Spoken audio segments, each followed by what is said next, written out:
ಮಕ್ಕಳನ್ನೇ ಜೂಜಲ್ಲಿ ಇಡುವಾಗ ನೋಡಿಕೊಂಡು ಇರಬೇಕಾ? ಯುದ್ಧವನ್ನು ಗೆಲ್ಲೋಕೆ ಬಲ್ಲವನು ಕೈಗಟ್ಟಿ ಕೂರಬೇಕಾ?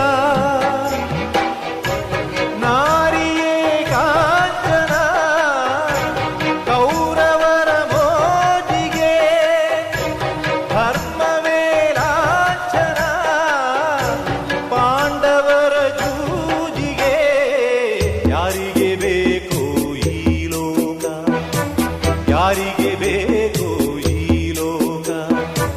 ಮೋಸಕ್ಕೆ ಕೈ ಮುಗಿಬೇಕಾ? ಚಿಂತೆಯು ಇದ್ದರೂ ನಗಬೇಕಾ? ಪ್ರೀತಿಯೇ ಹೋದ